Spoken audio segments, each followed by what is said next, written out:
各位观众朋友们，大家好，我是小孙，今天继续给大家讲《龙珠 Z 赛亚人篇》的故事。上回讲到，我茶自告奋勇击斗蔬菜人，却直接被炸死，成功完成送人头的光荣使命。光头因为我茶的牺牲彻底愤怒，爆发出小宇宙，表示要给雅木茶报仇。随后就高举双手开始聚气，口中念念有词：9天玄煞化为神雷。贝吉塔一看，小的们给我上！一只蔬菜人就这么直接冲向光头。好在光头发功及时，对着贝吉塔二人就是一招气功波。就在快要打中之时，更是一个声东击西，瞬间分出多个波，轰向在场的一众敌人，一招就干掉3只蔬菜人，而最后的一只却冲向悟饭，想搞个小偷袭，却被比克一招小拳拳捶肚肚直接 KO。不过根据有烟无伤定律，贝吉塔和纳巴自然是一点事儿都没有。小伙伴们瞬间惊呆，高喊这不科学。纳巴则是缓缓地走向众人，和曾经的我茶一样，表示我要打5个。随后更是盯着光头暗想，同样是秃子，为啥他的头会反光，而我的不会呢？就先拿你开刀吧。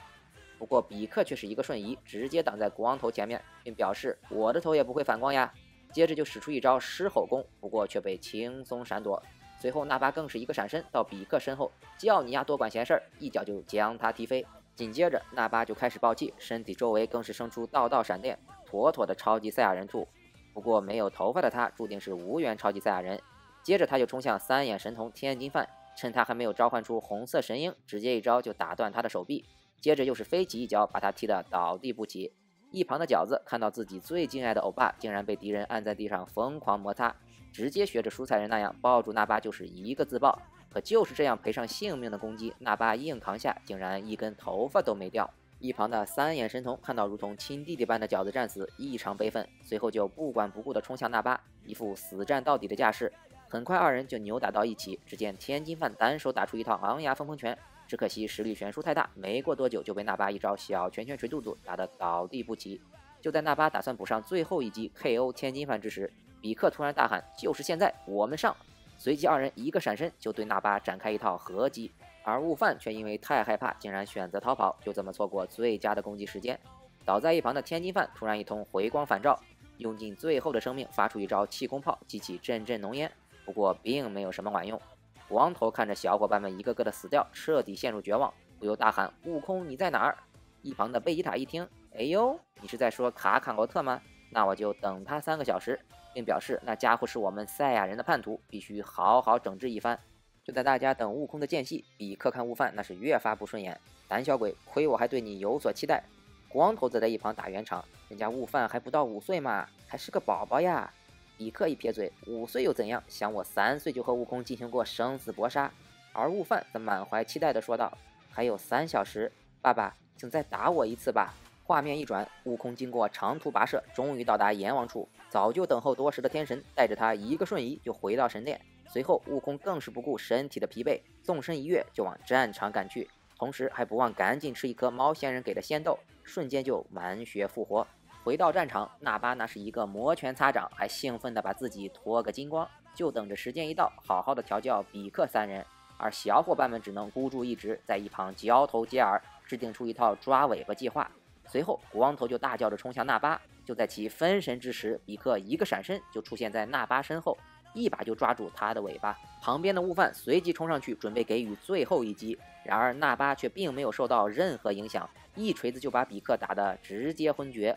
旁边的贝吉塔则嘲笑道：你们以为我们会一直不去改进自己的弱点吗？随后纳巴更是邪笑着走向悟饭，听说你有斯德哥尔摩综合症，要不我也虐待一下你，你叫我爸爸怎么样呀？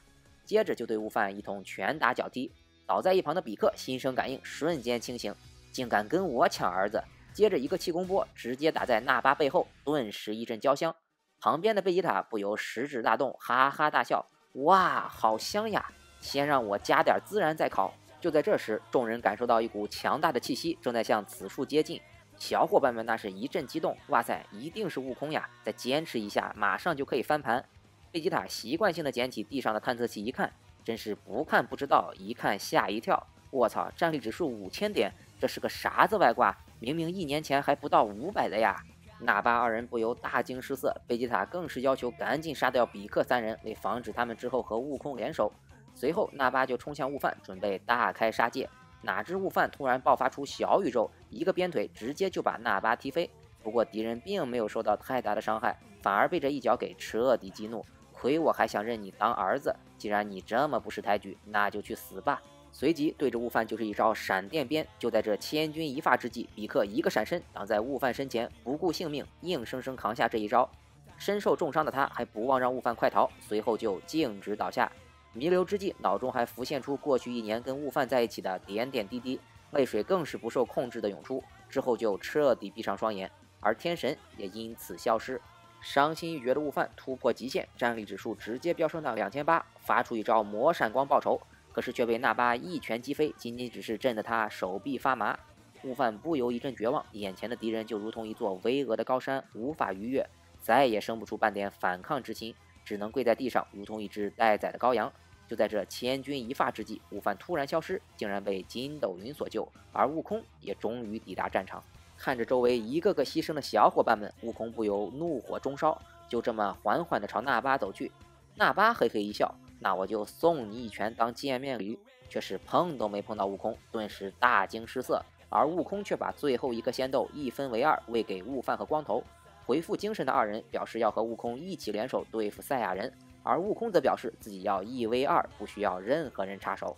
随即就开始狂飙战斗力，搞的是地动山摇。一旁的贝吉塔吓得直接捏爆探测器，喃喃自语道：“竟然突破8000点！”那巴一听大惊失色，听不到，这一定是机器故障。随即更是一个自我催眠，这家伙不可能是我那巴大人的对手，就这么直接冲向悟空。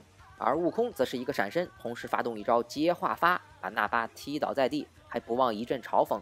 愤怒的那巴更是完全失去理智，上去就是一套昂牙风风拳，都被悟空轻松闪躲。随后悟空更是羞辱性的跳到那巴头上，接着一招小拳拳捶肚肚，把敌人捶得差点昏厥。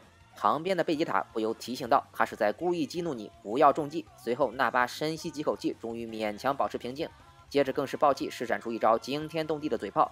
仓促之中，悟空赶紧施展龟派气功应对，正所谓孙家对波还没怕过谁。就这样，那巴的最强绝招也只是跟悟空仓促施展的龟派气功勉强打个平手。贝吉塔看自己的小弟已经是强弩之功，不由出声道：“退下吧，你不是他的对手。”没想到这种货色还需要我亲自动手。就这样，悟空和贝吉塔的旷世对决一触即发。今天的故事就到这，欲知后事如何，请记得订阅我的频道。我是小孙，咱们下期节目再见。